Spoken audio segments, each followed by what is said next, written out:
Bitcoin Core developers are not happy with spam. People are spending their life improving Bitcoin as money. Bitcoin Core is not going to prevent people that want to make transactions and are willing to pay hundreds of millions of dollars. If you're trying to get in the way, they're just going to route around you.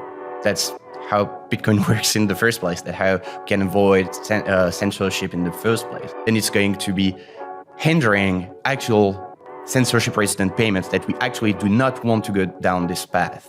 Our whole job is assume everybody is corrupt, make sure it doesn't impact the software, and eventually the Bitcoin users. A weakness of Bitcoin, you are going to store other people's data. That's how Bitcoin works. This is a risk of running a Bitcoin node. The recent changes have no bearing on this risk. There is risk to action, there is risk to inaction. It's just you can have 99% of filters in your network. It's just going to make your network irrelevant. Not going to end well if we try to bring politics to Bitcoin Core. You just recreated the same institutions as before. Antoine, good to see you, man. How you doing? Good.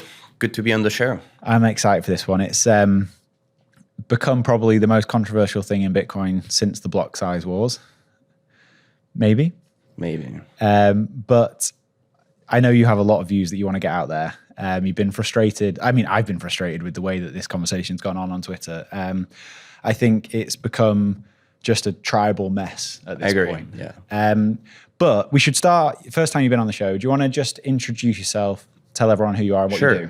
Yeah, I started working in the industry probably 2025, so probably 7 years ago. So I started by founding a development company and a retail shop in my hometown in France. So we would sell Bitcoin for cash, buy cash for Bitcoin, would also take credit cards payments. But we were pretty proud of, before all the new AML package got in, we tried to go through the greatest length possible that was still legal for a registered business to do.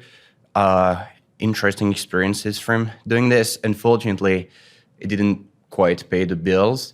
So we also did developments on the side. Unfortunately, I had to do some shitcoin development as well, some Ethereum smart contract stuff, some other like blockchain consulting, essentially people paying you to tell them, no, you don't need a blockchain for this. And then at the same time, I started working in open source Bitcoin. I started making a few pull requests to Bitcoin Core, which was kind of lame. And then I moved on to Lightning development. So we'd contribute to Core Lightning for a while, Lightning specifications, following up there. Then in 2020, I co-founded Wizard Sardine with Kevin Loack, the founder of Breaking Bitcoin and Building on Bitcoin conferences. So together we raised money to build Revolt, a Bitcoin Vault implementation. There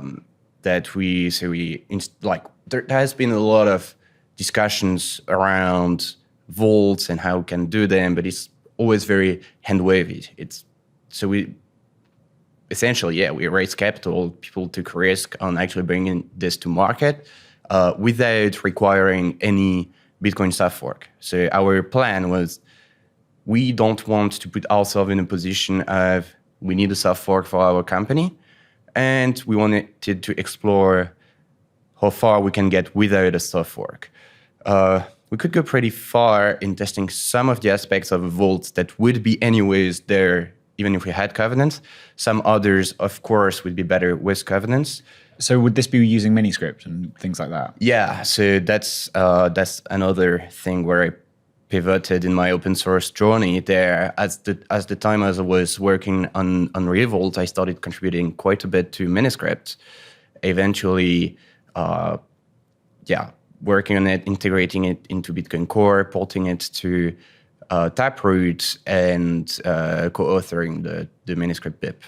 So the Revolt thing, we built the specifications, built the implementation, tried to go to companies to start using it in place of what they had. And there were let's say the market was less interested in vaults than we were hoping. And we reused bits of the revault software, so the manuscript part, to make a software that was less convoluted than a whole vault to make Liana. So Liana is a wallet for inheritance and enhanced security purposes that is still active, that is seeing more and more users, and I would say is pretty close to what AnchorWatch, your sponsor, are doing as well. So I had no idea that you actually started Liana. That's very cool. I obviously know of it, but I didn't know you'd done that. So when did you start? So now you contribute on Core full time? Nowadays, yes. But at the time, say, I was working on Core Lightning in let's say 2018, 2019, and 2020, I started pivoting from Core Lightning to working more and more in Miniscript, which was just my new interest, let's say. And eventually my disinterest, and there was transaction pinning as well. That's a lot. So, and Revolt is using pre-signed transactions as well, like layer 2s, like Lightning. So at the time, there was a lot of discussions around transaction pinning. So I would take part in these discussions, and that also drew me to Bitcoin Core development. So participating in these discussions and then into the Miniscript discussions. I implemented Miniscript on Bitcoin Core. So at this point, I was already doing a bunch of core stuff on the side while working on Revolt and on Liana. And I started doing more and more with also new responsibilities. I started with other colleagues the initiative for the security disclosures of the project, worked on fuzzing stuff. And at this point, it was clear that my interest was more into working more on Bitcoin Core than the thing I have done so far. So after 4 years with Old Sardine, I joined Chaincode, who gave me the opportunity of just come and do this stuff full time. So how long have you been with Chaincode full time now? 1 year. 1 year. Okay, nice. And what do you actually concentrate on at Core? Because obviously there's multiple roles. People have different sort of passion projects, things they want to work on. I'm doing a few things. I quite left the discussions around pinning. There is talented people working on it already. There's Gloria, there's Greg Sanders. And I wrapped up my Miniscript project. It's in Bitcoin Core. It was converted to Taproot. And now I took up the Great Consensus Cleanup soft fork. So it's not quite a work into Core. It's more Core adjacent. It's more like a Bitcoin-wide work that happens to have to be into Bitcoin Core at the end of the day, but it's not something that needs to be from Bitcoin Core.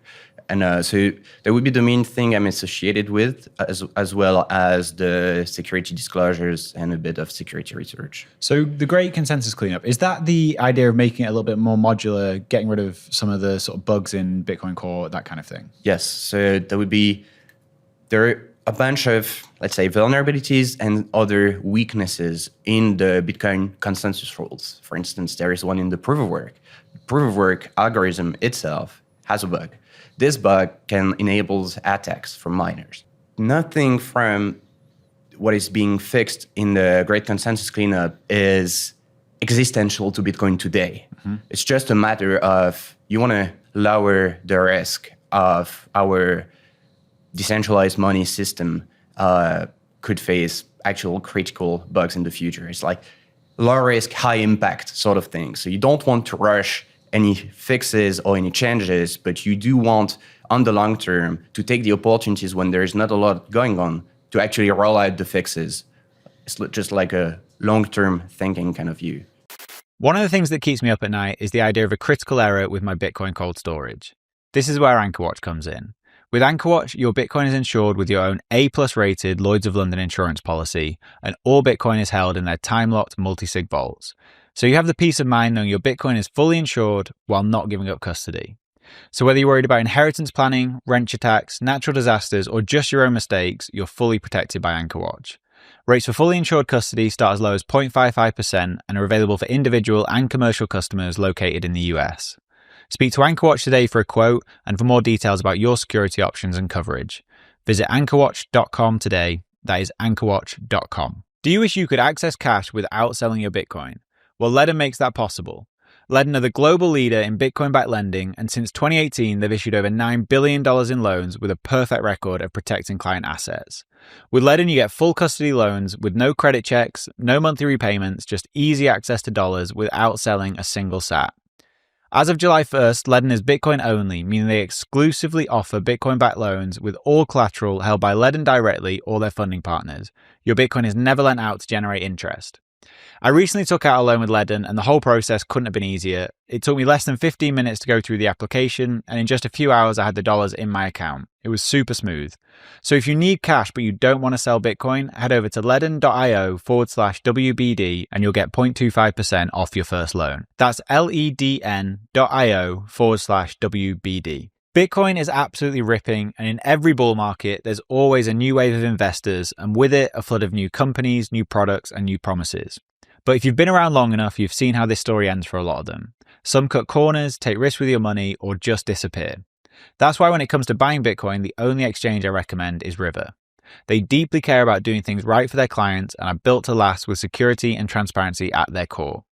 With River, you have peace of mind knowing all their Bitcoin is held in multi-sig cold storage, and it's the only Bitcoin-only exchange in the US with proof of reserves. There really is no better place to buy Bitcoin, so to open an account today, head over to river.com/WBD and earn up to $100 in Bitcoin when you buy. That's river.com/WBD. Okay, cool. So you said something there that is probably a good pivot into the main thing we want to talk about today, which is the Bitcoin core versus not whole debate that's kicked off. But you call Bitcoin money. Obviously, Bitcoin is money. Yeah. But this has been a key part of the debate, I think, is that there are people on the other side of the argument to you that are worried that people working at Bitcoin core see Bitcoin as something else, that having JPEGs on Bitcoin is somehow like a wanted thing from the core side. No, it's absolutely not wanted. Bitcoin core developers are not happy with spam, or they do not somehow not see Bitcoin as money. It's just like, why would we do this otherwise? People are spending their life improving Bitcoin as money, as making it more robust, more censorship resistant, more usable by people that are less technical as well, usable in an actually robust way. So no, we're not in it for the JPEGs. We're in it for the censorship resistance money. Okay, and so I wonder if it's worth just framing this discussion, explain where all this started roughly a year ago. This must have been the start of 2025. I think this all really kicked off. What is the change that Core are implementing with Core 30? And I know there's multiple changes. Let's focus first on the op return. And why are you doing it? Okay, maybe some disclaimer before. I think there's a perspective of Bitcoin Core as being a company. Yeah, maybe almost a company, or even more organized than it actually is, or people having the core dev badge, and now you're part of the organization. There's nothing of such. It's just people showing up, and then you show up repeatedly, and you're kind of part of the regular contributors. But there's no ceremony of new contributors or stuff, and because that's the case, and nobody chooses who is going to be working on core or who is not going to be working on core. We come from different backgrounds and we have different opinions. So I can give my perspective, especially as I propose to change, but that's only going to be my perspective, not Bitcoin Core's. Okay, good disclaimer. Yeah, just a quick disclaimer. So the controversy really started 2 years ago, I think, with the inscription stuff. And there was very low activity on the Bitcoin network. Not a lot of people interested in making financial transactions, and the network fees were very low. That some scammers decided to store NFTs and other random bullshit on chain. And people were mad at it for good reasons, probably, but had the wrong knee-jerk reaction. Bitcoin Core needs to do something. And it's always kind of the intervention fallacy of, the government needs to step in. It's just like, oh, Bitcoin Core needs to step in. And you're like, yeah, but Bitcoin Core is not the government of Bitcoin. Bitcoin Core does not control Bitcoin. So Bitcoin Core can try to introduce new rules on your local mempool, but it's all that it's going to do on your local mempool. It's not going to change what people globally want to be using Bitcoin for. And maybe due to lack of communications and maybe sometimes getting caught up on arguments, and we're all humans. I have made snarky comments in the past that are not the best perspective for someone working on such an important project, or it's just like it started fueling resentment between two sides that were speaking basically past each other.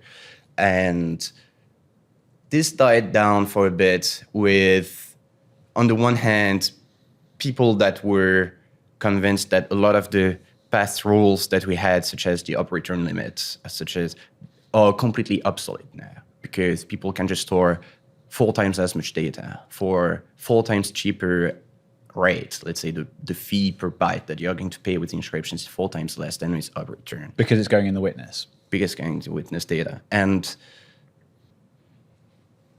so from one side, people were like, we now have some relay policy rules that are obsolete and are just going to cause more troubles than they are preventing anything from happening. And on the other extreme, there were people saying, yeah, no, we should actually implement the limits that we have for up return on the inscriptions and to prevent them from happening. But the reality is just that there was so high demand for these transactions that it's not going to happen. It's not, Bitcoin Core is not going to prevent people that want to make transactions and are willing to pay hundreds of millions of dollars of revenue to miners. It's just not happening. Because they're going to find a way of doing it, whether that's going out of band directly to miners to put these transactions in. They're not breaking any consensus rules, so there's no way you stop it. Exactly. Nobody's breaking consensus rules. And if you're trying to get in the way, they're just going to route around you.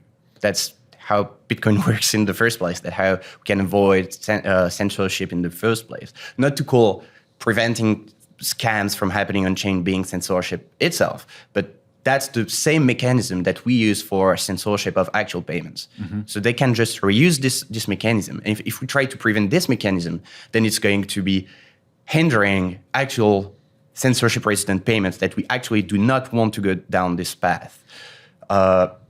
So really, the perspective of a lot of people were, there's nothing we can really do, and we need to let people Bitcoin grow, get more adoption, and JPEGs are going to be outbid, because at the end of the day, the spam is not a mortal threat to Bitcoin as money. Okay, so a few things I want to get into there. Let's start with the ways that people are using Bitcoin to put what we can call spam on chain. So at the moment, they are using either the witness data, op return, or fake pub keys. Yeah, very little usage of op return overall. Okay, but with this change, the limit is being removed from op return. So there is potential that people can put larger amounts of data in that. And the benefit of that for this, from the spammer's perspective, is that you don't have to break the data up. Is that correct? I don't think they see any advantage to it from the spammer's perspective. Okay, explain why. Because then they have the same mechanism that is 4 times cheaper and allows for 4 times more data. So they're going to continue just to put it in the witness because it's cheaper. Yeah. So then why are you doing this then? Oh, because it was, on the one hand, it was pointless. And on the other hand, it was creating Malincentives on the network. So the whole thing was, back in 2023, some people from the camp of saying that, now all this paternalistic rules on at the policy level are completely obsolete. We have people that first are able to store data and that we cannot prevent. And 2, we have people that are actively getting organized to circumvent and route around anybody that is trying to impose more restrictive policy. So those people said Bitcoin Core should remove the up return limit, because down the road, some normal use cases are going to be prevented by this limit. And it's not to say that, well, on the one hand, the limit prevents nothing, and on the other hand, you say that it prevents something. But the key difference is that the relay policy limit does not prevent what ends up on chain, whereas it does prevent what gets routed on the main peer-to-peer network. And we want some people want the properties of the main peer-to-peer network, for instance, for timely transactions confirmation. And those use cases are very legitimate money financial transactions, such as Lightning needs this property. They don't need the operator, but they need the property of being able to send a transaction to the peer-to-peer network, and it's very hard to pin this transaction, to circumvent its propagation and circumvent its eventual confirmation. And we had some BitVM people that were starting to, because they were willing to have this property of propagation on the network, and they didn't even want to use it. They just wanted to have the threat of being able to use it. It's like the penalty transaction in Lightning. Wait, so I think you need to explain that to me a bit more deeply. So this obviously, Citria were at the heart of this whole debate because they wanted to use the op return and they didn't have enough data in there to They didn't want to use the op return. I want them to use the op return. You want them to use it because it's a less harmful way of putting that data on chain? Yeah, so essentially the Citria has been at the core of the issue, and maybe I should have been, some people told me from the filter side, actually, that I should have been less transparent, which I disagree, but... I disagree too.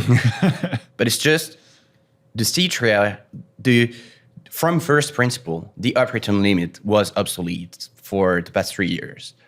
We just never got around to removing it because it would make people mad, and we didn't have any evidence of it actually creating Malincentive. I just happened to run into this guy at the Boston conference, the MIT Expo, and then the Up Next conference in DC, who explained to me his design on BitVM and explained to me that he needs to have some sort of penalty transactions, as you have in Lightning, that needs to be confirmed fast. And this transaction needs to have some data attached to them because it's some sort of zero knowledge proof. As like, what we've said for the past 2 years is actually becoming true in front of my eyes. And so I was like, but then you cannot do this on the relay network today. I was like, oh yeah, we're just using fake outputs then. I was like, that's terrible. That's just... So you should explain why that's terrible, because I'm not as technical as you. I'm sure a lot of the listeners aren't as technical as you. Okay, so in other scenarios, using fake pub keys in outputs is going to grow the UTXO set, and it's going to make it harder for everybody to run a node, and it's going to be harder to get mining and be competitive in the mining market. So usually you want to put restrictions on how much you can grow the UTXO set, and using fake pub keys or in outputs that cannot be pruned and cannot be detected as unspendable. In the UTXO set, unspendable transaction output set, you only keep output that are unspent. Did I say unspendable transaction output set? I meant to say unspent transaction output set. You only keep the outputs that are unspent. If you have transaction output that are provably non-spendable, nobody will ever be able to spend them, then the Bitcoin Core software just discards them, and you don't have to keep them in your UTXO set. So that's the original reason for why op return was introduced in the first place back in 2014, because people were starting to use bare multisigs and other schemes to store data anyways, and we just wanted them to use a less harmful way of storing the data. It's not quite the case with C3A, or any of the BitVM stuff, or any new thing that could come up in the future. It's just, in this case, they were not going to create a lot of spam in the UTXO set. It was just an instance of the policy actually being harmful and pushing them to do more harmful stuff. It's just evidence of the first principle theory that was here for the past 2 years. So I just came back from the event and sent an email to a mailing list saying, well, we had this limit that was obsolete for the past 2 years. Now there is evidence that is actually creating malincentive. All these people that were asking for us to remove the limit, and we didn't do it despite probably knowing it was probably a good idea to remove it, were right. And now we have evidence that they were right. So let's just do the right thing. So this will stop UTXO bloat on Bitcoin? No. Okay. This is not going to stop UTXO Bloat. This is just removing something that was,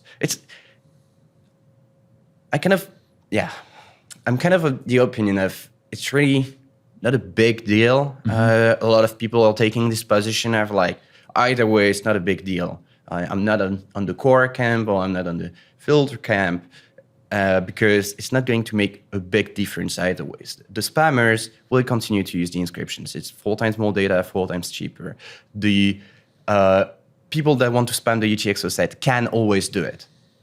We just provide, some people take the analogy of garbage can. I promised myself I wouldn't use analogies, and here I am.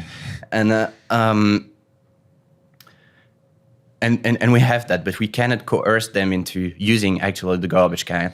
So yeah, it's not going to have big change. It's just that in the way that you want to design relay policy, you certainly do not want to create malincentives. You want to create the best possible incentive, and then people act as they want. The previous version just did not even allow people to do the right thing. At least now, we allow people to do the right thing. So when you're talking about the malincentive here, are you talking about sort of private mempools? Not in this instance. In this instance, it's just that an absolute policy restriction was pushing people that wanted to use the peer-to-peer relay network towards spamming the UTXO set instead. Okay. And I want to underline is they were not going to spam the UTXO set by a huge amount.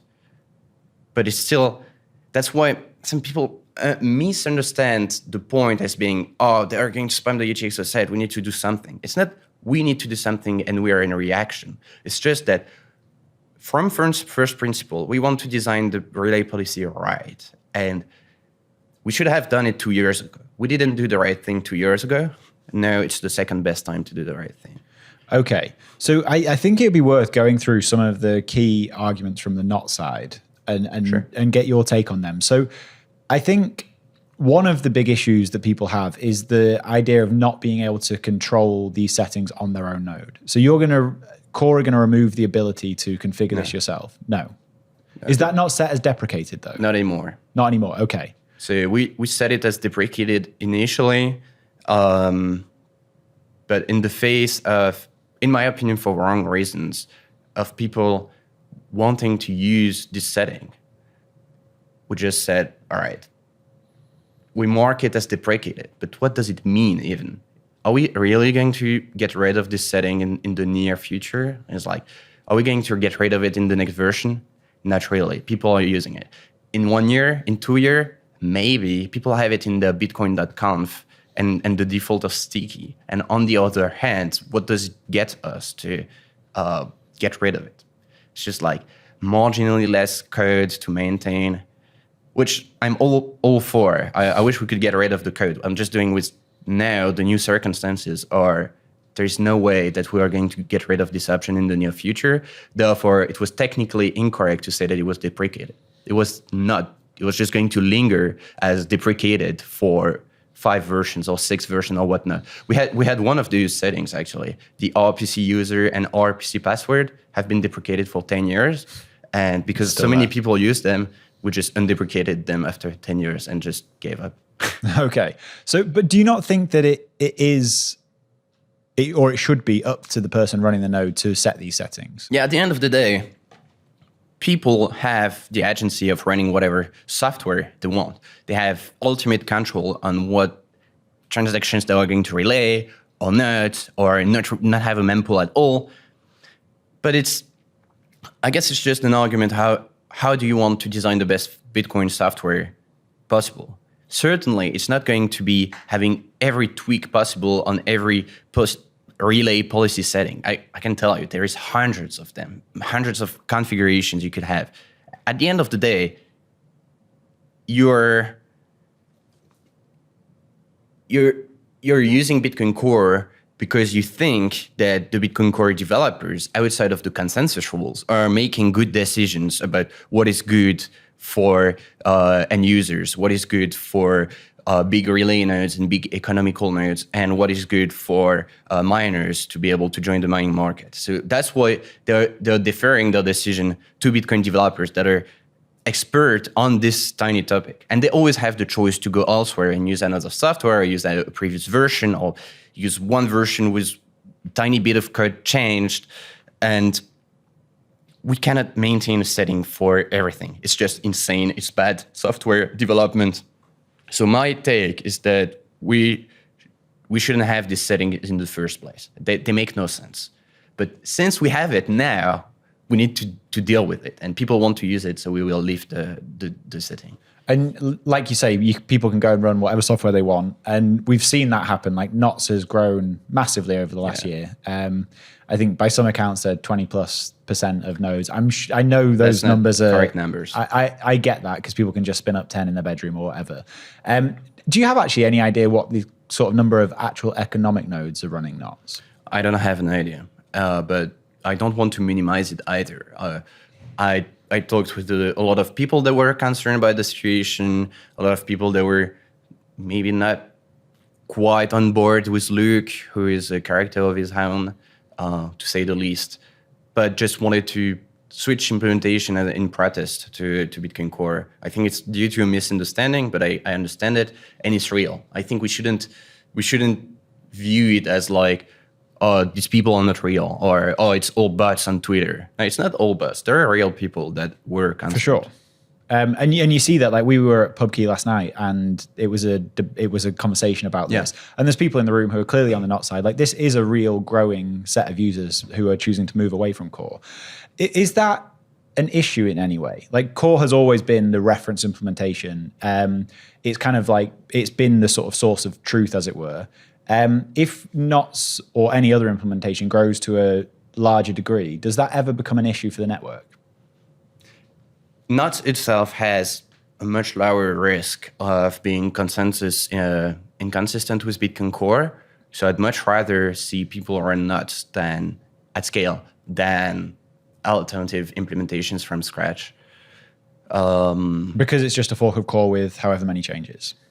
Which is the other issue. So, of course, it's great. That's the key property of Bitcoin is you choose the software you want to run. Mm-hmm. And it's good that people can change. I'm just trying to warn users that there is massive changes that have been applied to Knots, not reviewed by anybody, by a single man who is interesting views. So that, I think this is a really important thing to get into, because Luke has clearly done some amazing things for Bitcoin. And you don't have to agree with all of his personal takes on the world, which I certainly don't, to accept that he has been very good for Bitcoin. Yeah. But I have been sort of shouted at in the comments for saying this on a number of shows where I'd say this is run by one developer. And people are like, no, there's lots of developers moving to Knots. And I'm sure in the past year, there have been developers move over and start looking at the code. But at the same time, Luke has the ability just to push code without much review or any review. Is that correct? That's correct. Okay. And is that happening? Yes. So maybe it'd be worth you explaining why that is a risk. This is the main reason. Like, I've said on other shows that I'm going to stick with version 29. And that's the beautiful thing about Bitcoin, is that you just can do that. It's backwards compatible. You don't have to upgrade. I just kind of want to see what happens here. But I've also said I would not feel comfortable telling anyone to run Knots for this exact reason. So maybe it's worth you explaining why this is such an issue. Sure. But maybe just to touch on the 29, Bitcoin Core maintains 3 releases at the same time, exactly for this reason. For people that do not want to upgrade too quickly, people that maybe want to take some time and reconsider before upgrading. So we call them branches. You've got the code that is added one after the other, like a blockchain, essentially. And then you've got a version that forks from this blockchain. The development version continues, and then this branch eventually becomes a release. And we maintain this past 3 releases. So currently we have 27, 28, and 29. And as we're going to release 30, we are going to continue maintaining 29 and 28. So we're going to release patch for some bug fixes. Unfortunately, we cannot release all of them, but it's a good idea. Well, it's never a good idea to just rush to upgrading, because anything. Yeah, it depends on the reasons. what type of software. But if it's your fucking Tesla that has a critical vulnerability, you're not going to inspect the code, just upgrade. Yeah. You're trusting them in the first place. For Bitcoin, there's more of a balance of you want to make sure the developers didn't change the definition of Bitcoin before you upgrade, but you also want to upgrade before bug fixes, like security bug fixes, are made public. So I would say it's this window of 3 releases. Make sure to upgrade to the latest patch releases and make sure to upgrade before, because after the 3 window, like for instance, now that we arrive to 30, we are going to disclose the vulnerabilities to 27. Then you can make your own judgment about how much you're impacted by the security vulnerabilities, but by default, it's a good idea to upgrade from it. So yeah, that's good context, because like I'm lazy, and so probably 6 months ago I was like, I don't even know which version of core I'm running, and I had a look and it was 27. So if people are running 27, they need to be moving to 28 or 29, but they don't have to move to 30, and that's a key point. Yes. All right, so then let's talk about the issues with a single developer running knots. Well, the issues is like for any other software, except here we're talking about a very important piece of software. I'm talking about all the security vulnerabilities that we disclose in Bitcoin Core, because there is a lot, and there is a lot of developers, a lot of very qualitative developers having eyes on the code base, reviewing the code base. There is massive testing going on of various parts of Bitcoin Core, and still, almost every release we fix security bugs that were disclosed, and it happens with like 20 people day-to-day working on the project and 40 people on the broader group having eyes on the code base, plus all the people that review the code before upgrading. It still happens. And no matter how qualified you are, what is going to really change the risk of minimizing the risk of bugs is the number of people. People come from different perspectives, from having thought about the code this way or having thought about the protocol this way. So they are going to look at the code in a different manner and have possibly find bugs. That's the very famous quote from Linus Torvalds, given enough eyeballs, all bugs are shallow. And well, Nuts is on the other extreme, which is they're using Bitcoin Core as a basis, which is very good, but then they have like 1,500 additional changes unreviewed on top of it. And these changes are not only tiny changes to RPC comments or the GUI. Even a lot of them are, but not all of them. Some of them touch the validation code. And you start being like the peer-to-peer code, and you start being, has anybody had any eyes on it? No. And then you start looking at the test, and then because it's such a massive undertaking to be rebasing on top of Bitcoin Core and maintaining everything, some of the tests get disabled, so it's also not tested as much. So unreviewed, untested, straight to the user. That's just a catastrophe waiting to happen. For something as important as the Bitcoin implementation, like that's very dangerous. Yeah. What if you could lower your tax bill and stack Bitcoin at the same time? Well, by mining Bitcoin with Blockware, you can. New tax guidelines from the Big Beautiful Bill allow American miners to write off 100% of the cost of their mining hardware in a single tax year. That's right, 100% write-off. If you have 100k in capital gains or income, you can purchase 100k of miners and offset it entirely. Blockware's mining as a service enables you to start mining Bitcoin right now without lifting a finger. Blockware handles everything from securing the miners to sourcing low-cost power to configuring the mining pool. They do it all. You get to stack Bitcoin at a discount every single day while also saving big come tax season. Get started today by going to mining.blockwaresolutions.com/WBD, and for every hosted miner purchased, you get 1 week of free hosting and electricity. Of course, none of this is tax advice. Speak with Blockware to learn more at mining.blockwaresolutions.com/WBD. This episode is brought to you by the massive legends Iron, the largest Nasdaq-listed Bitcoin miner using 100% renewable energy. Iron are not just powering the Bitcoin network, they're also providing cutting-edge computing resources for AI, all backed by renewable energy. We've been working with their founders, Dan and Will, for quite some time now and have been really impressed with their values, especially their commitment to local communities and sustainable computing power. So whether you're interested in mining Bitcoin or harnessing AI compute power, Iron is setting the standard. Visit iron.com to learn more, which is IREN.com. If you already self-custody your Bitcoin, you know the deal with hardware wallets. Complex setups, clumsy interfaces, and a seed phrase that can be lost, stolen, or forgotten. Well, Bitkey fixes that. Bitkey is a multi-sig hardware wallet built by the team behind Square and Cash App. It packs a cryptographic recovery system and built-in inheritance feature into an intuitive, easy-to-use wallet with no seed phrase to sweat over. It's simple, secure self-custody without the stress, and Time named Bitkey one of the best inventions of 2024. Get 20% off at bitkey.world when you use code WBD.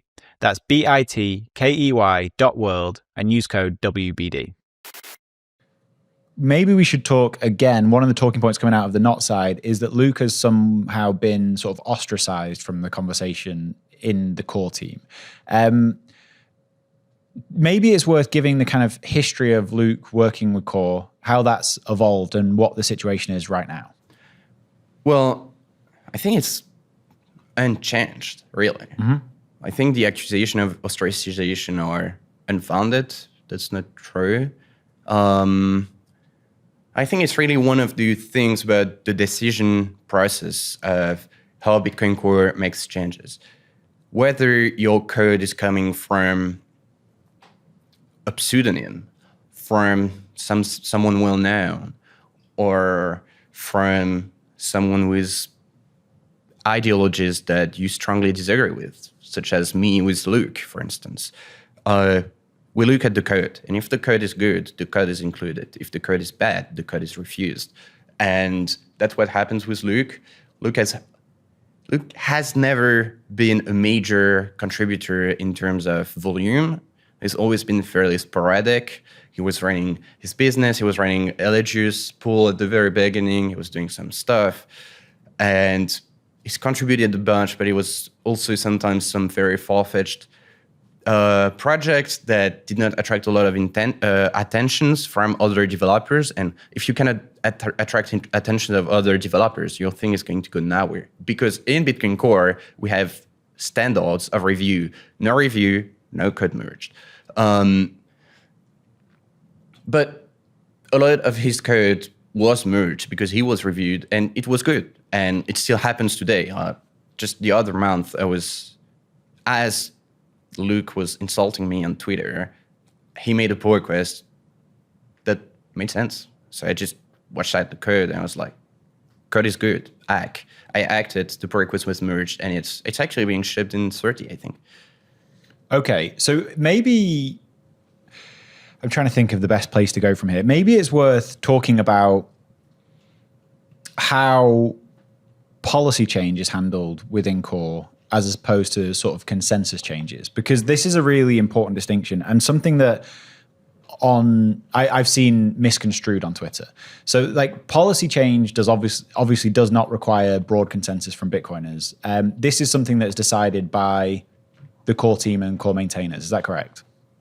Yeah, it's like any other thing in the software, like what database are you going to use for your wallet? It's a local change. It's a local change which has implications network-wide. So it's very important. I wouldn't say it's also only up to the Bitcoin Core developers. I think it's up to the larger group of Bitcoin developers. For instance, a lot of the everything is part of relay policy. If you're going to have a new message on the protocol, you need other implementation to interconnect. You need people that are speaking the peer-to-peer protocol that are not necessarily nodes to be able to be compatible. So it's going to happen on the mailing list. It's going to happen in the BIP repository, more so than on Bitcoin Core. Of course, it's a lot of Bitcoin Core people in these discussions, because that's the most active implementation, it's the reference implementation, but it's not Bitcoin Core specific. Okay, and so this is another place where some criticism has come at core, in that when this change was first proposed, there were people trying to have the conversation on GitHub who ended up getting blocked from the GitHub or having their accounts Yeah. banned. Like, how do you think Core handled that correctly? Is that just not the place to have that discussion? I want to say no, but it's also, I always try to, from being in the position of receiving a lot of criticism from people that it's easy to criticize. It's very hard. So I'm not a fan of the moderation guidelines personally, but I don't want to be criticizing it because I don't know what is better. It's just like, are you going to let trolls come and derail threads in your workplace? Probably not. You don't want that. Are you going to have moderation guidelines? Well, the guidelines can be weaponized. Are you going to have no guidelines, but then it's more arbitrary control from the maintainers? I think that would be the solution I favor, but there is good arguments on all sides.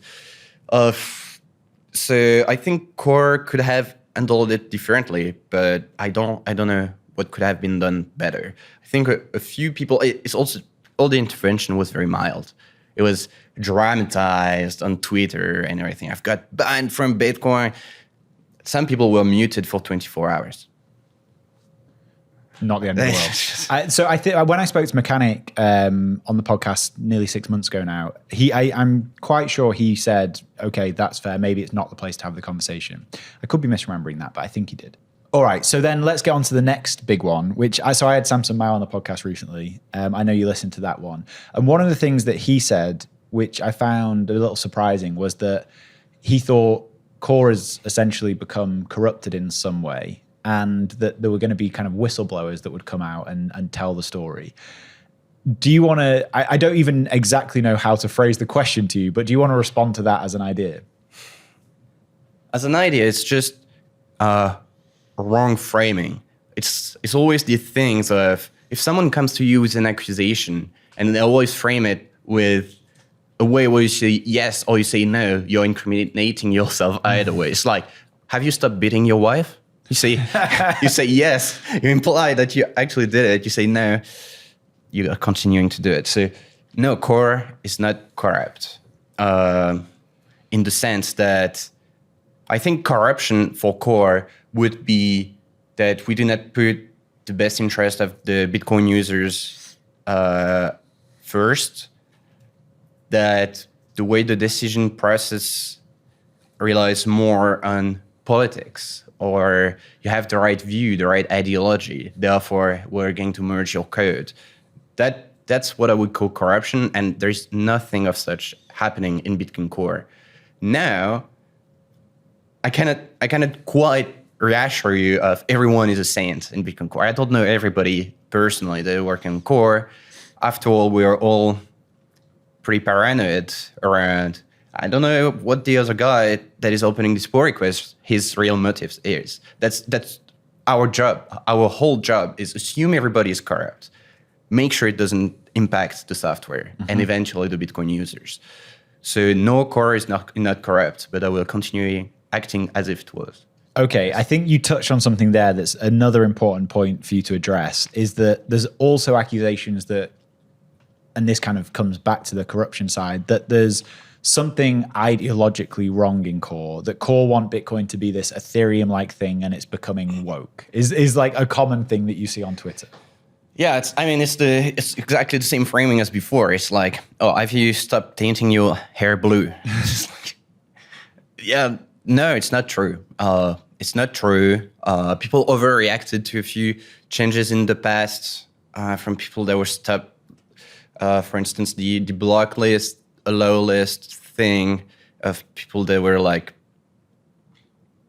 just stop shouting at me. I'm just going to make the change, and people on the other side of the spectrum being like, oh no, you bend the knee. And I was like, it doesn't matter. It's just Bitcoin Core developers are doing a lot of things and taking a lot of heat from making right choices all the time. This is inconsequential. And from this, and from a lack of communication from a lot of Bitcoin Core contributors with the wider Bitcoiner community, I think you've got this people coming from the perspective, and they have this perspective. And now, because there's not much communication between the two, they're going to have reinforcement bias. They're going to have new information come, and it's a confirmation of what you thought, right? You're going to see an event as, oh, it's another proof that Bitcoin Core is woke. It's another proof that Bitcoin Core is corrupt. Whereas if you start from the facts and try to derive a conclusion from the facts, there is no way you can reach a conclusion of Bitcoin Core being woke. If we understand woke ideology being collective identity primes over the individuals and everything that goes with it, Bitcoin Core is the perfect polar opposite. And people that are interested in Bitcoin and spending their life working on Bitcoin are the polar opposite of this ideology.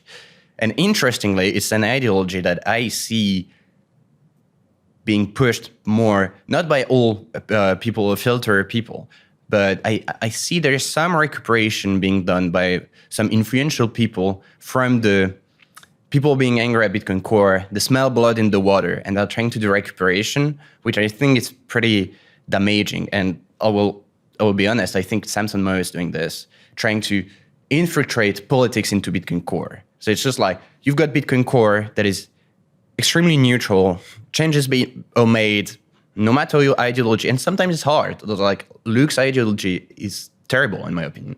But if Luke is making a good pull request, his pull request will be merged, and I will review it.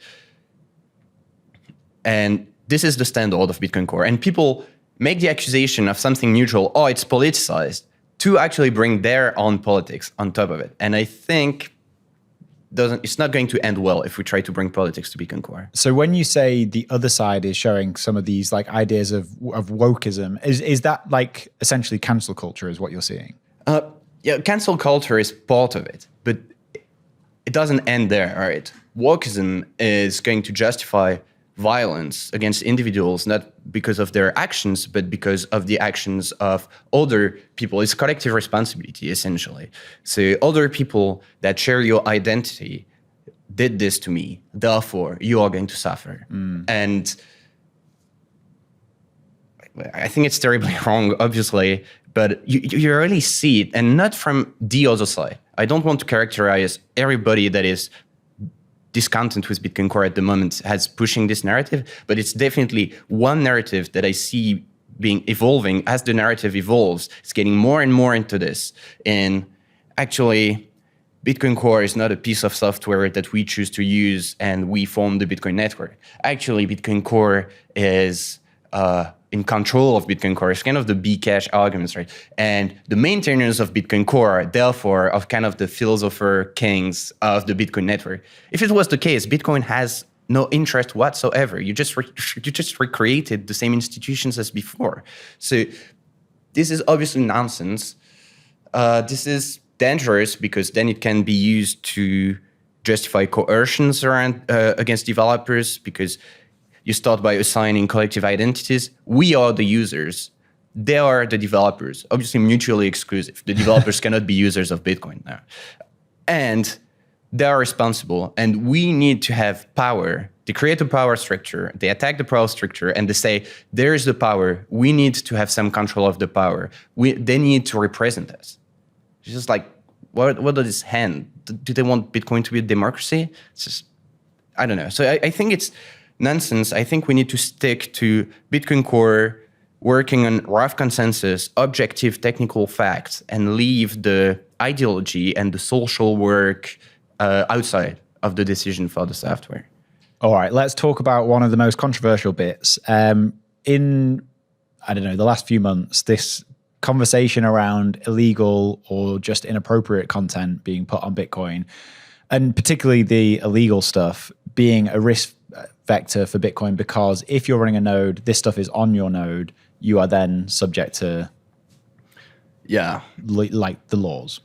That has always been an issue with Bitcoin, a weakness of Bitcoin. You are going to store other people's data. That's how Bitcoin works. This is a risk of running a Bitcoin node. The recent changes have no bearing on this risk. Can I just push back on that in a slight way? You say it has no bearing, but it does mean that entire images rather than broken up images can be put on Bitcoin. The encoding of data is not going to change the legality of the data. It's just, if you've got child porn in MP4 or in MOV, it's still child porn. So when you say it's chunked or it's contiguous, it's just encoding at the end of the day. First, and then second, you can also just have contiguous data, even if it's chunked, using some smart encoding. Some clever guy on the mailing list proved it, that it's the what Adam Back brought up yesterday night.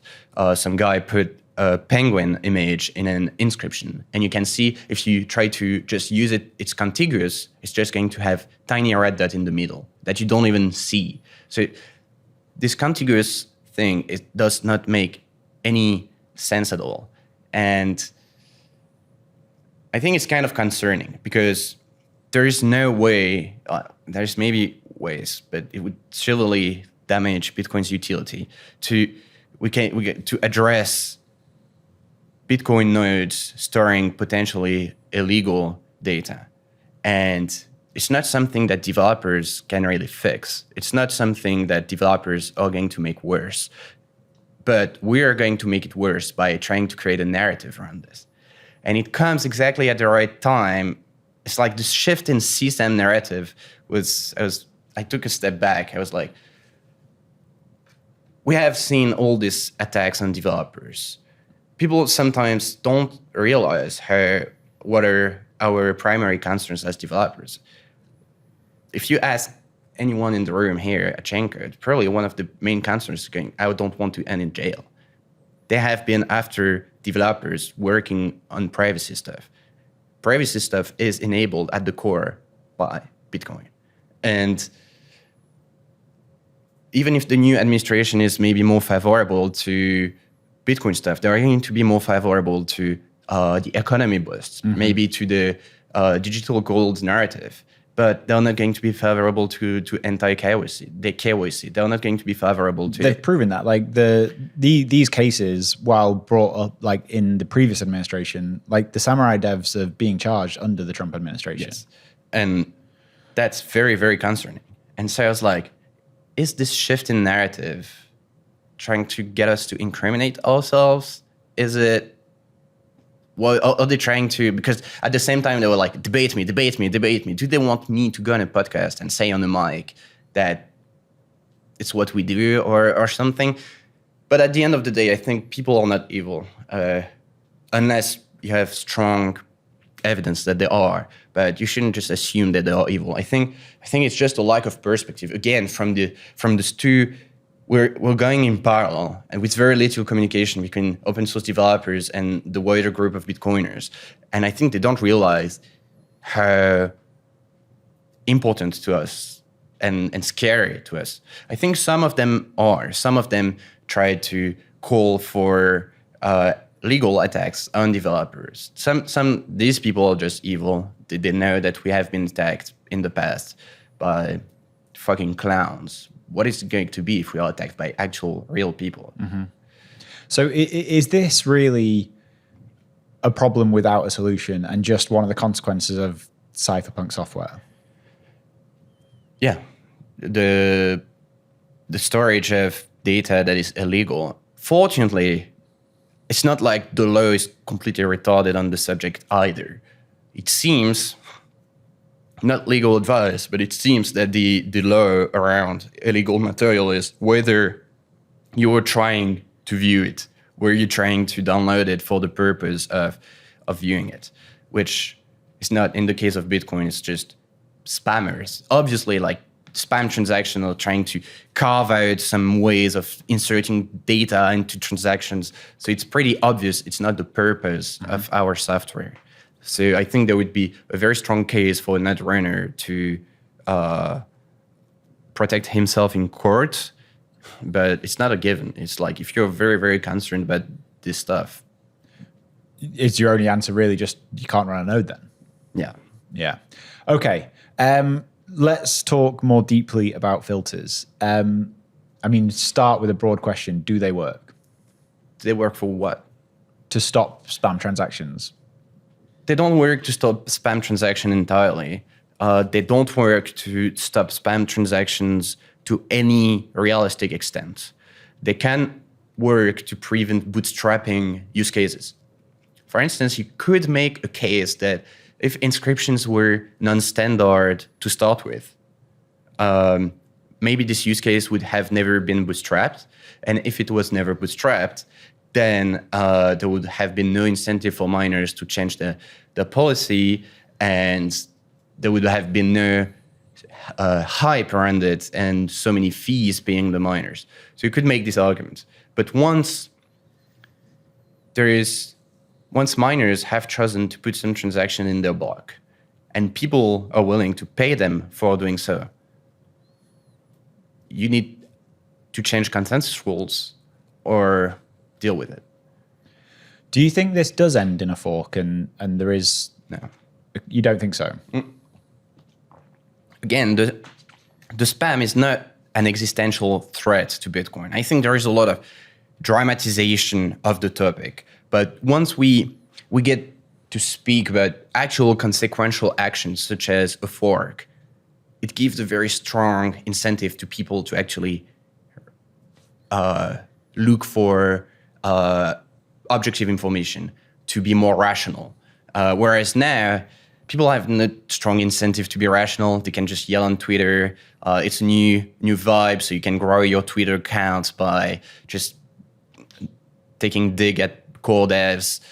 And you're actually incentivized to go with the narrative. But once you have to change the consensus rules on your node, back to rationalization, rational decisions, and I think in this case, you're going to think, all right, the spam is not going to make it any more expensive to run a node.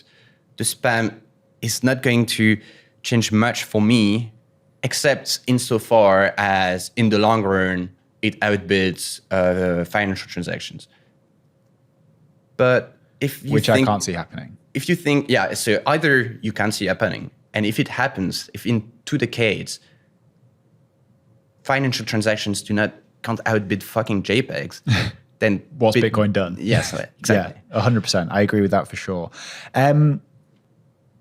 Okay, so the analogy that is used all the time from the not side is this idea of a lock on your house. Like just one more analogy. Yeah, another analogy, but let's go with it. So the argument is a lock on your house doesn't stop a dedicated burglar, but it does put off people from actually trying to get into your house. Do you think that analogy works for filters? No, it does not.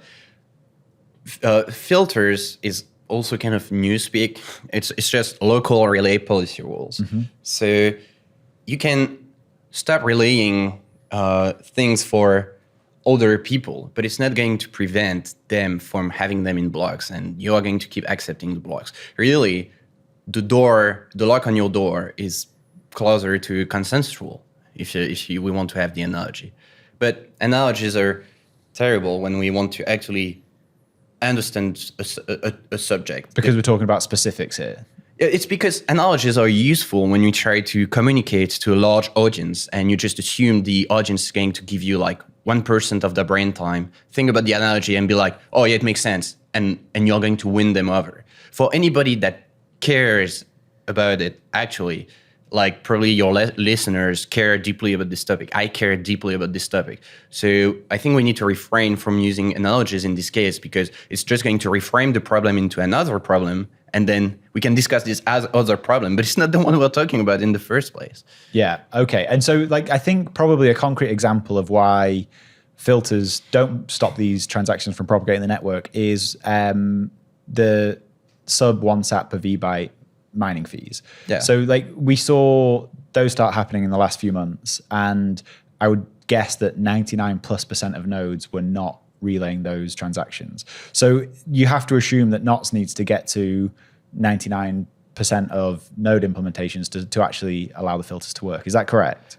I don't think it is. I think people really think of Bitcoin as being one network that is very defined and concentrated. You have the Bitcoin network. If you can reach this percentage of nodes on the network, you're going to prevent people from putting stuff in blocks. It's not the case. Anybody that wants to put stuff in blocks is just going to use a separate network. For instance, you can just, it's like, you can use, for instance, it's very useful to have thoughts experiments about extremes to think about what would happen. What would happen if Bitcoin Core stops relaying transactions that pay less than 10,000 sats, 100,000 sats? Probably people are going to start just making minimum payment to 10,000 sats, 100,000 sats. Probably people are going to start either stop making these payments and use other methods, or they're just going to use, if there is one available, another network. One Bitcoin, obviously, just what it's going to do is make the old network irrelevant, and you're going to have a new network. And that's what I mean in routing around. It's just you can have 99% of filters in your network. It's just going to make your network irrelevant. And what you're talking about there is people going out of band directly to miners or other peer-to-peer network. Mm-hmm. It's like the current peer-to-peer network of Bitcoin is an emergent network of people starting the Bitcoin software, interconnecting with each other. And if the peers are not useful to your node, it's like, for instance, we have a lot of spy nodes, and we have a lot of peers. When you're a Bitcoin node, you make connections in the dark. When you just spin up, you don't know, you don't have reputations of nodes, and you just have peers that are useless to you. So when they're useless, you just drop them and you start connecting to new peers, and you can just have the same mechanisms when they just don't relay your transactions. You're a Bitcoin user, you want Bitcoin Core does not relay your transaction, you use Bitcoin version 2 or Bitcoin 3, and it's all going to be compatible because they all use the same consensus rules. It's just going to make the peer-to-peer network irrelevant. Okay, so Core 30 is not going to be a threat to Bitcoin? No, I don't think so. I think Bitcoin Core 30, on the contrary, brings good improvements for all users. And the changes in Core 30 aren't just the mempool policy changes. What else is in it? Yeah, thankfully not. That's maybe something to underline as well.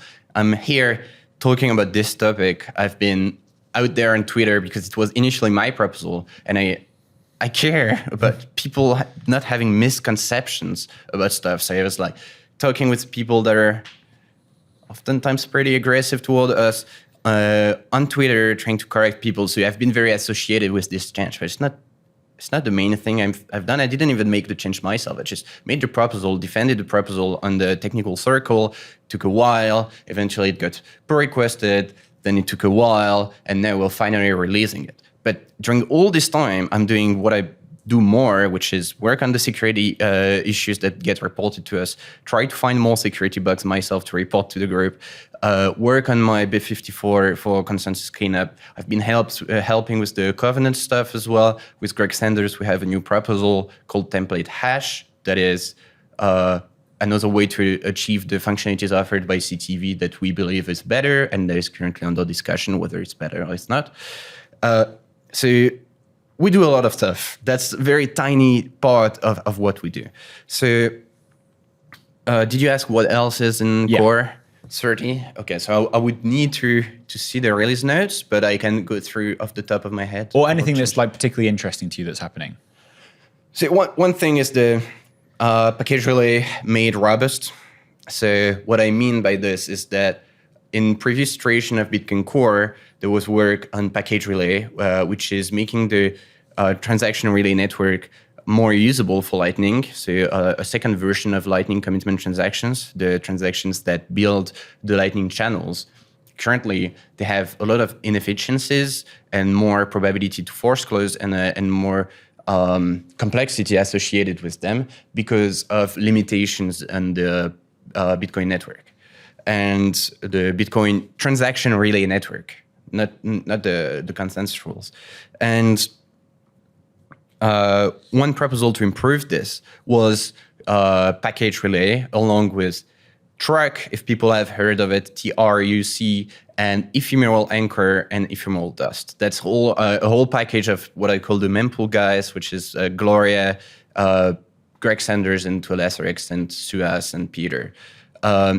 These are going to make it possible for Lightning to bring substantial improvements to Lightning users, and it was shipped at first in 28 and 29 with the first version that was less robust, that couldn't be used in adversarial scenarios, but was still opportunistically useful for, let's say, you don't have a transaction that needs to be confirmed in a timely manner.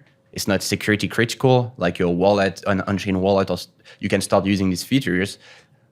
However, with v30, it's made actually robust to use in adversarial situations. So Lightning can start actually using it for their commitment transaction where it's security critical. And do we know, is there a firm date of when v30 is going to be released? So we try to have firm dates, but it's always subject to bugs that we find in testing that we need to backport, potential security issues that when we actually make release candidates, more people test and stumble upon, that we need to fix before. We're very conservative before shipping a binary. It's like this release has been baking for, well, it's been baking for 6 months of development, but 1 full month of it has been 1 month and a half actually. No more features, only bug fixes, only testing, only bug fixes. And we make a new release candidate, and when more bug fixes, a new release candidate. And eventually when we stop having bug fixes, we release a final binary.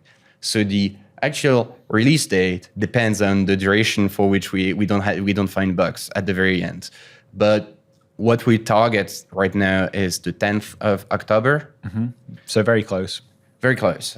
Finally, it's been exhausting. And are you hoping that when this is released, you'll be proven right that this is not a threat to Bitcoin in any way, and this conversation falls by the wayside?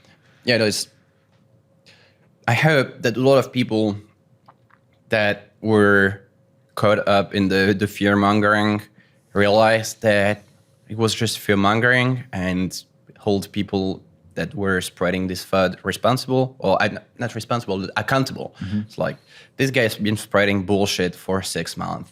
I will take what he says in the future with a grain of salt. So that's what I hope. But I don't need to be proven right that it's not going to break Bitcoin. It's not going to break Bitcoin. I hope that this conversation does fall by the wayside as well, but I don't see it happening personally. Like, I think even if you are proven right, which I think you will be, I still think this conversation will be happening. I think so, but I think there's a lot of very active people on both sides, a lot of which are not Bitcoin Core contributors or Bitcoin Nuts contributors whatsoever. Yeah.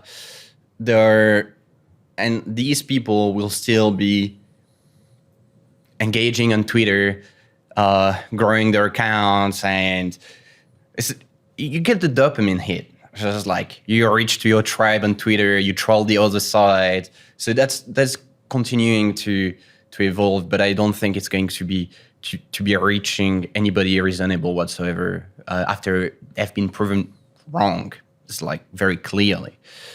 Okay, Bitcoin 30.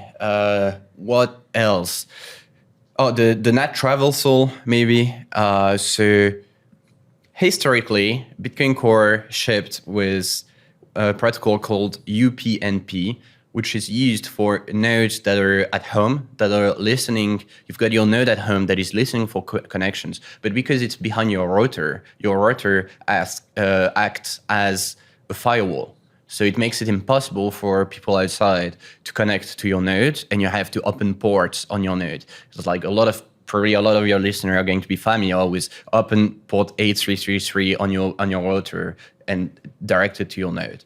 So historically, Bitcoin Core shipped with a protocol that was doing this automatically, as long as you were listening on your node. You can choose not to listen on your node, but if you were, you could set this option.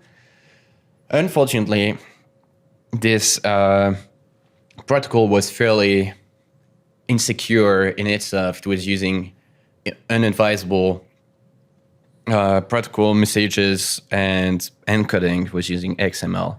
And it was all implemented in a not very secure manner. And it actually turned out to enable to open security vulnerabilities in Bitcoin Core. this functionality was disabled for years, for almost a decade, after we found that it has these security vulnerabilities. But eventually, because this functionality is so important to have diversity on the network, you don't want the Bitcoin network to be like Ethereum, where 99% of the nodes are on AWS. You want the Bitcoin network to be robust and diverse from people at home, because then the way the internet is structured, you're going to the connections going to home networks are going to be separate from connections going to big data centers. So it's better for resilience of the network, and people have put some efforts into rewriting from scratch in a very secure manner in Bitcoin Core this functionality. So this was done last year. It was shipped in 29 as opt-in, and it's going to be enabled by default in v30 because of the testing we've done with 29. So I guess it's a good example of improvement, of tangible features, of things that you see a lot of Bitcoin users being like, yeah, don't touch Bitcoin. It's perfect already. No, it's perfect because of all the disasters that could have happened that were avoided by these people doing this stuff. Is that one of the things that worries you about this conversation, in the sense that a relatively minor policy change, I don't mean to downplay it, is causing this much controversy that it makes things like ossification more likely? Yeah, I mean, I would say personally that there is more risk to unadvisable consensus changes to Bitcoin than there is risk from ossification. However, I think that ossification is suboptimal today.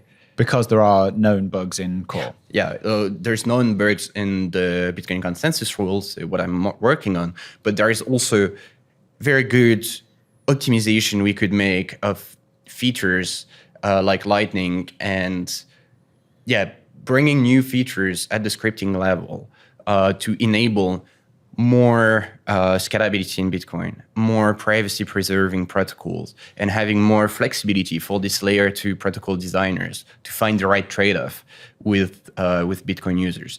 And I think it's also critical to Bitcoin that Bitcoiners be able to use Bitcoin in a direct way without having to go through third parties. Makes total sense. Okay, I tried to put to you most of the big arguments from the not side. Do you think there's anything I missed? Let's think, because I read a lot of stuff that usually just doesn't make sense to me, so I discard it. Contempt from core developers toward node runners, for instance, it's just nonsense. This is the idea that core see themselves as like elite in some way, and they don't have to worry about the people actually running the nodes. Yes, I think it's the specific things I've read a few times on Twitter of your node doesn't matter. Mm-hmm. As if any Bitcoin core developers that is working full-time on your node has ever said that. But I mean, controversial, but is there some truth that a lot of the nodes out there don't matter? Because we know that economic nodes are the only ones that are particularly important. Well, they do matter for enforcing consensus rules. Mm-hmm. So your node matters to you to... I think that's the key distinction. It matters to you. Yeah, it matters to you to enforce your consensus rules. And having a lot of individuals enforcing consensus rules themselves on their own without being coordinated brings resilience to being able to make reckless consensus changes to Bitcoin. That's what makes Bitcoin's different. So I think it's very, very important. Nodes are what make Bitcoin different from other shitcoins.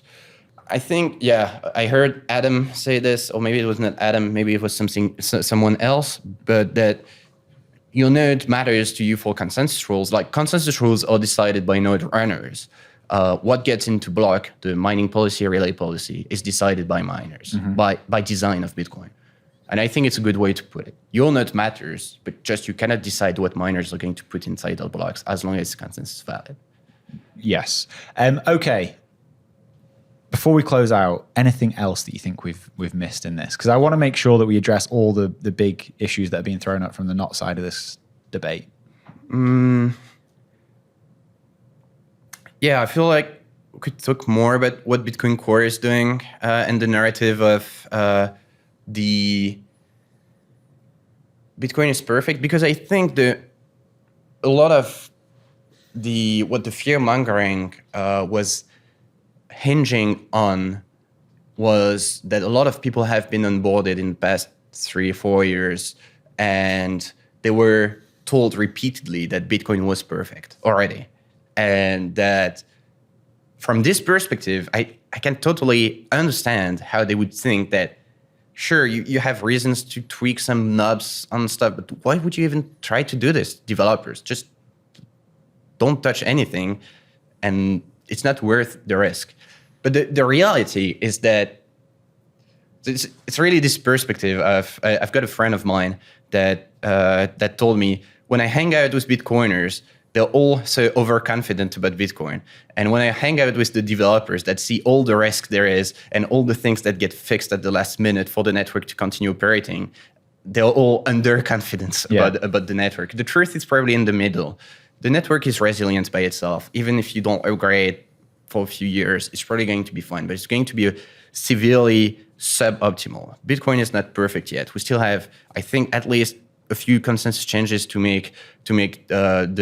actually fix the bugs in the consensus rules, enable more use cases to make it more possible to use Bitcoin in a censorship-resistant way. And then there is a lot of maintenance of the peer-to-peer network that needs to adapt to the real-world conditions that Bitcoin operates in. So there is risk to action, there is risk to inaction, and the whole thing we do all day is think about the risk, ponders the risk, think about the second-order consequences, third-order consequences, what could happen in any cases, and we try to make the best decision for all Bitcoin users and not trying to make changes to appease some particularly loud segment of users. We try to think about all people that don't have Twitter, that are still relying on Bitcoin for being inflation resistant in their third world country, people that just don't have a voice as well, that they can have this loud then movements. Bitcoiners are a minority of Bitcoin users, I'm convinced. I think Bitcoin users are a much, much, much broader group than Bitcoiners. It's not to say that Bitcoiners do not matter. I think it's extremely important to keep this community of enthusiasts about Bitcoin, because they are doing so much good at large, convincing people, creating businesses, and contributing to open source software. And I don't want to minimize it, but we need to keep in mind that when Bitcoin Core developers work on the software, they try to think of all Bitcoin users and not only those users that have the luxury of spending time on Twitter and talking about Bitcoin. Yeah. I mean, I think your point there about Bitcoiners thinking it's perfect and then developers not. Matt Corallo is a perfect example of that. Like whenever I use Lightning fairly regularly, and it works great for me. But as soon as you talk to Matt Corallo, he's like, this thing's broken, it's terrible. Like this, I mean, last time actually was interesting because it's the first time I've spoken to him where he's been like, no, we're really getting somewhere. But I think that it absolutely exists. All right, Antoine, this has been amazing. Yeah. Thank you. I massively appreciate all the work everyone does on Core. I'm sure you're not hearing that enough at the moment. But yeah, well, I appreciate your work, and I appreciate the work that everybody is doing for Bitcoin. Bitcoin Core is just one piece of it. Yeah, we're moving this thing forward. Before we close out, is there any way you want to send anyone to find out more about you? I was going to say on my Twitter, but maybe not. No, I've got my website where I post blog posts there. It's antoinep.com. Perfect. Thank you, Antoine. Thanks.